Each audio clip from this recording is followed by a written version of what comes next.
Okay, so in this video I'm going to be talking about my advice for first-time mums and new mums.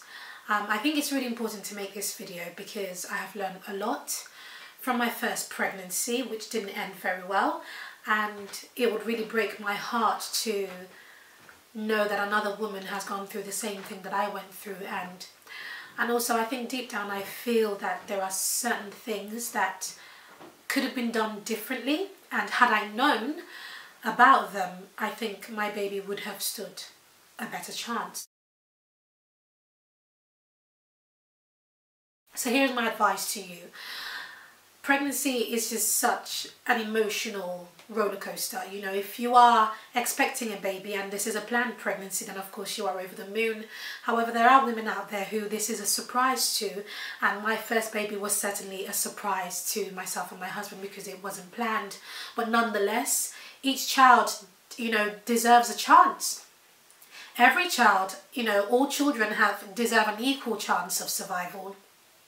And I think from my experience of the NHS and my experience of being a first-time mum, I don't think that first babies have an equal chance to a baby who has come after a problem. So if you're giving birth after a stillbirth, or if you've lost a baby somehow and then you're giving birth, you know, my experience is that you get so much attention. You know, your baby really has the best chance of survival because the medical professionals really rally around you and they are really rooting for you. However, when it's your first time, I just feel that it's not there. It's almost as if, I don't know, you're expected to just walk through it and just get through it, and you know, nobody expects anything to go wrong, and why should they? Why should they expect anything to go wrong? But I'm no longer naive, and things do go wrong, and things went wrong, and I lost my baby at 39 weeks, at the very end of my pregnancy, at a point where I had done everything, and everything was done, and I really should have come home with my baby. I didn't. And so this video is a video that I wish someone else had made for me to see when I was pregnant the first time and was none the wiser and was very naive. And I think my idea of pregnancy is, you know, you're pregnant, you remain pregnant, you give birth and you bring your baby home. You know, after the first trimester, the first 12 weeks, and you know, you don't have a miscarriage, you know, thank God, then you know, you're fine and everything, you know, everything is fine. I had never even heard of a stillbirth in my life till it happened to me. I had no idea that you could actually give birth to a fully grown baby and they're no longer alive and they have died inside you and you had no idea. You know, it was very traumatic for us, and I just pray that no other woman, no other couple, you know, has to go through what we went through. So here are some of the things that, you know, I would have done. I would do differently if, you know, if I had my time again, or rather I would advise any first-time mums or new mums to do. One, the first thing is to get extra scans. You have to. Did you know that if you are having a baby for the first time, that you really are entitled to only 2 scans? So you have a scan at 12 weeks, which is your dating scan, which tells you and the medical professionals how far along you are and when you might be giving birth. That's at 12 weeks. And then you have another scan 8 weeks later at 20 weeks, which is your anomaly scan, which basically shows that there is nothing going wrong with baby and that everything from 12 weeks to 20 weeks is fine. Now, between 20 and 40 weeks, which is a whole 20 weeks, so half of your pregnancy, the latter half of your pregnancy, the later half of your pregnancy, you actually have no scans, unless you have a problem.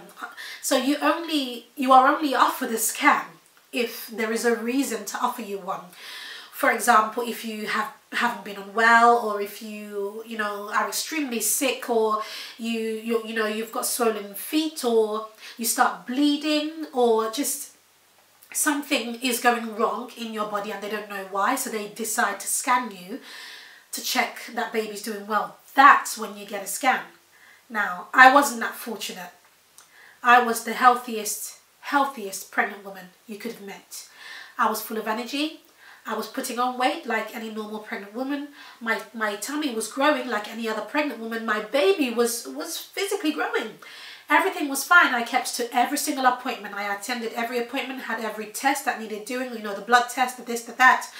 I did everything that was required of me. So it wasn't like I didn't turn up to anything, you know. And each time I saw my midwife, she would measure my tummy from the outside, which is what they do. They would use the tape and they would measure. They would check my urine, they would check my blood pressure. And as far as they knew and as far as I knew, everything was fine. Except they couldn't see inside my belly, because the only way you can see inside is if there is a scan. And there were no scans because I had no reason to be referred to a scan because I was fine. Of course I wasn't, my baby wasn't, and we just didn't know because I had no bleeding, I had no issues. So I think in hindsight, now every child deserves more than 2 scans, for goodness sake. I mean, now I am really grateful. I do have lots of scans for this baby, but the reason that's happening for me now is because of what happened before. But why should it have happened? I think I really should have had more scans. They really should have taken every opportunity to look inside me, not just from the outside, but look from the inside and see that everything is okay. Now, you can actually have more scans, and I didn't know this. There are 2 things you can do. One is speak to your midwife, but really for her to refer you to a scan, you have to like have a problem, you know. So, you know, that's one thing you have to do. Really talk to them. You know, after your 20-week scan, each time they look at you, your midwife, when you have your visit with them, see what they can do. Request a scan, and you know, really, because you're only entitled to 2, and I guess I can see why not every woman gets 1 million scans. They're just, you know, it's expensive for the NHS, number 1, and number 2, there are just not enough medical professionals to cater to all of us as many times as we want. It's true. However, you can also go privately. Believe me, I don't even think it's as expensive. You know, I have looked into private care for this pregnancy that I have now. This is my baby after our stillbirth, and it's not even as expensive as I thought. You know, money is no issue for the life of your baby, you know, and I wish I had even considered, but I was just so naive and just, you know, I was happy, I was healthy, there was nothing wrong with me. And so they just never scanned me. And the only way we knew what went wrong is because after our baby had died and I gave birth, you know, we did an autopsy, and the autopsy revealed that my placenta began to malfunction after the 20-week scan. So baby was fine up until 20 weeks, but after 20 weeks, the placenta was no longer feeding the baby as it should have done. And of course, how can that be detected from looking outside, from looking at me from the outside? No one knew. They didn't know. I didn't know because I was fine. I wasn't bleeding. There was nothing. There was no clue. So we had no idea. So that would be my first thing. The second thing I would say to a first-time mum is always get a second opinion.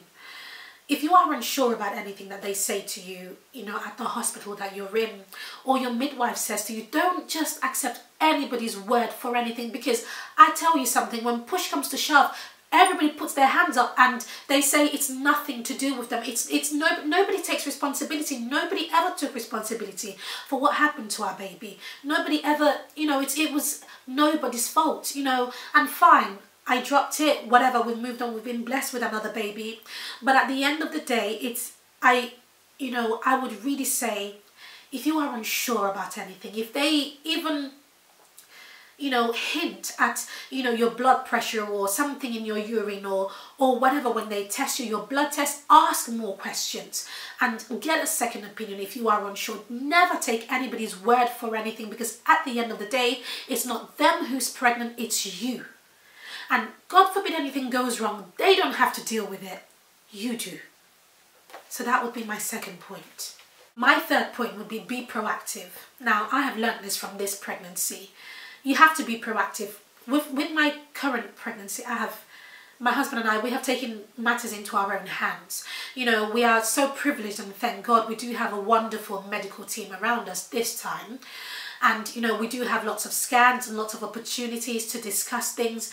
Now, when I say be proactive, I mean ask lots of questions, but I also mean, okay, I'm going to give you an example. You know, during one of my scans, the sonographer who scanned us, my husband and I, we noticed that she was, you know, the scan took a lot longer than it should have done, or than the previous scans had done. And I'm grateful that you're taking time over me, but I also want to know why is this taking so long? Is there something I should know about? And she said, oh, no, it's fine. It's just something, it's so small, but don't worry about it, Pam. Don't worry. I don't want you, you know, to be worried because, you know, you've lost a baby already. Don't worry about anything. It's fine. I looked at my husband and I thought, really? It's fine, is it? And so I said to her, my scanning report, will you send that off to my consultant to see? And she said, oh no, we don't do that. The scanning report stays on the computer. The consultant can log in and have a look when he's ready. I thought to myself, when he's ready? Obviously, you have never lost a child. I have. And that's not happening to me again. So you have to be proactive. So what we did was I said to her politely and very, very nicely, could you please print the scanning report for me? I'd like to take it home. And so she printed it, gave me a copy. And as soon as I got into the car, I scanned the report onto my phone and I emailed it to my midwife. And I wrote a very, very strong email and requesting to see my consultant concerning my scan report.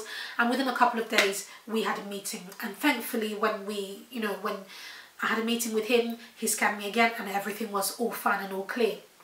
But, you know, I'm grateful that I was able to be proactive, and it gave me more peace of mind, because I remember the scan was like on a Friday, and, you know, I went through the whole weekend worrying, and I really didn't need to. So that would be my third advice. Be really, really proactive. If you are unsure about anything, get a second opinion, and take the report. Take whatever they give to you on paper and show it to someone else and send it to someone else, and make sure somebody else is looking in on your case. Never, ever, ever just let it be. Never just let it lie. My fourth would be never downplay your worry or concern. Now, I am guilty of downplaying things. I'm quite good with pain. I don't like to worry people. I don't like to come across as the person who, you know, the patient who, you know, I don't know, is never happy, or I just don't like that. I like to be, you know, the nice patient, the one who comes and goes when they should and doesn't kick up a fuss. I prefer that. It's more comfortable. However, with this pregnancy, I have learned, don't downplay anything. If anything worries you, you have to speak up, and that's what I do with this, my second pregnancy. You know, I call the hospital at crazy hours of the night if I need to, whatever I need. That's what I pay tax for. That's what the NHS is there for. That's what it's there for everybody. You have access to the NHS. Use it as much as you need to. Don't suffer in silence. If you have any concerns, or you feel, oh, you know, there's a pain in my belly, there's a sensation, there's something going on that I'm not sure of, it's unusual, or maybe you're spotting or something, or you're just not feeling yourself on a particular day, please, please, please, do not downplay your concern. Do not downplay your worry. Make sure you tell somebody so they can actually do something about it, and insist that they do something about it. Now, my final point, which is my fifth point, is count the kicks. Would you believe that I had no idea what this was? I was just, you know, sailing through life and happy, you know, but now I've learned, you know, I'm a mum and I have to be responsible, you know, and no one takes responsibility, so I have to. So I've done so much research to try and make sure that we don't go through what we went through the last time. And one of the things that I do now is count the kicks. I've learned my baby's pattern of movement, and I count the kicks. And I make sure that I am happy with baby's movement every day. And, you know, my baby has quite, you know, regular patterns of movement right now, and it's great.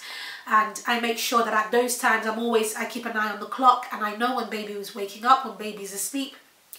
And you know, you count the kicks. at the appropriate time, at the times when you know your baby would normally be moving, not when your baby would normally be asleep.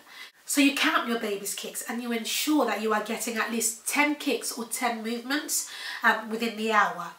So I hope this has helped you, and I really pray that nobody ever has to go through what we went through, my husband and I, my family, losing our baby. And I just pray that all goes well with your pregnancy. I know that, you know, all is going well with mine, and I really, really thank God, and God bless you all. Thank you.